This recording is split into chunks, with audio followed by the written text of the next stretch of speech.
There's a flaw in the way you think.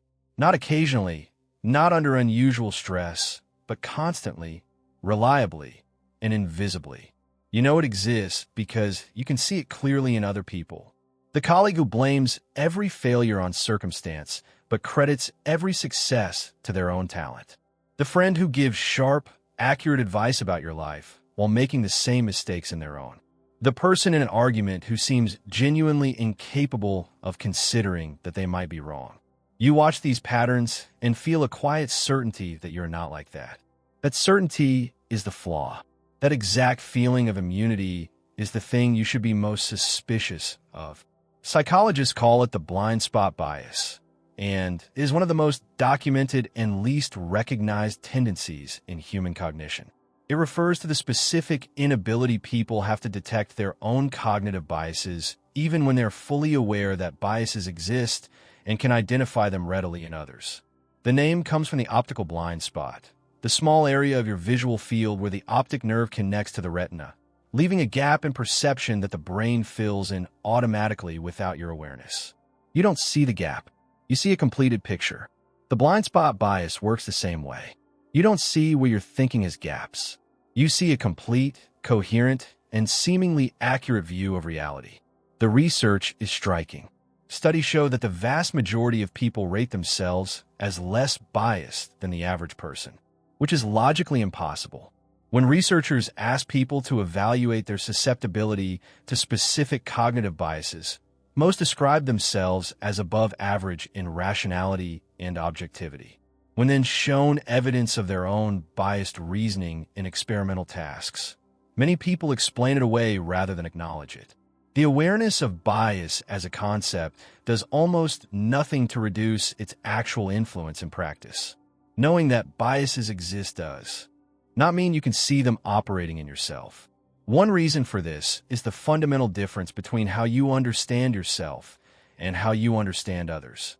When you observe other people's behavior, you see patterns from the outside. You watch what someone does repeatedly and draw conclusions about their character or their reasoning errors. But when you observe yourself, you have access to something others don't, your internal experience. You know what you were thinking, what you intended, what pressures you were under, what information you had at the time. This inner access feels like greater knowledge, and in some ways it genuinely is, but also creates a specific blind spot. Because you can always supply reasons for your own behavior. Your behavior always seems more justified, more considered, more rational than the identical behavior would appear in someone else.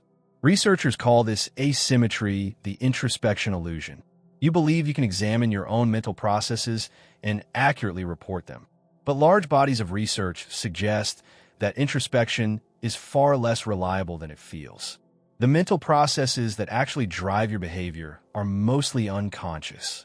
What you experience as introspection is often post hoc reasoning, a story you tell yourself after the fact that feels like direct access to the truth, but is largely constructed from available evidence.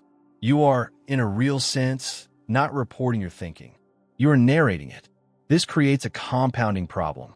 The more intelligent and analytically capable a person is, the more skilled they are at constructing convincing post hoc explanations for their own reasoning. Research by psychologist Ziva Kunda found that people engage in what she called motivated reasoning, the unconscious tendency to reason toward conclusions they already want to reach while genuinely believing they're being objective. Higher cognitive ability doesn't reduce this tendency. In some studies, it appears to amplify it. Smarter people are simply better at rationalizing. The blind spot bias shows up differently depending on the domain. In relationships, it surfaces as the persistent sense that you are the more patient, more reasonable, more forgiving partner. In conflict, it appears as the feeling that your anger is always justified while the other person's is an overreaction. In professional settings, it shows up as the conviction that your assessments are accurate and objective while your colleagues are influenced by personal feelings or limited perspective. In each case, you're not lying to yourself deliberately. You're not being consciously self-serving. You are experiencing what genuinely feels like clear perception. That's what makes it a blind spot rather than a choice. There's a behavioral marker that often accompanies the blind spot bias. When someone points out a potential bias in your reasoning, the response tends to be one of two things. Either you examine the claim carefully and demonstrate point by point why it doesn't apply to you, which may feel like refutation, but is often more sophisticated rationalization. Or you acknowledge the general concept while implicitly exempting yourself from it, saying something like, yes, of course people do that, while not truly applying the insight to your own thinking. Both responses are this bias operating in real time. Reducing the influence of the blind spot doesn't require accepting that everything you believe is wrong. It requires building habits that create distance between your initial judgment and your final position.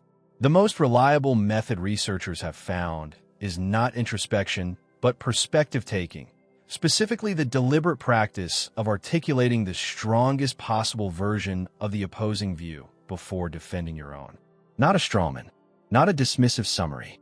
The version that an intelligent, informed, reasonable person who disagrees with you would actually construct. If you cannot do that fluently, you likely don't understand the disagreement well enough to be confident in your position. Another method is tracking your predictions over time. Because the blind spot protects your self-image, it will quietly revise your memory of past judgments to match current outcomes.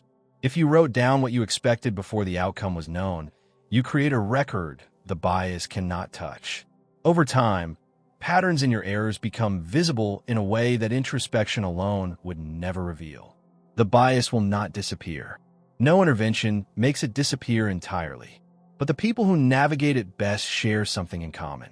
They have learned to treat their own certainty as data requiring verification rather than a conclusion already reached. They have accepted that the feeling of being objective is not evidence of being objective. And they have stopped waiting to feel biased before questioning their own reasoning, because the bias, by definition, never feels like anything at all.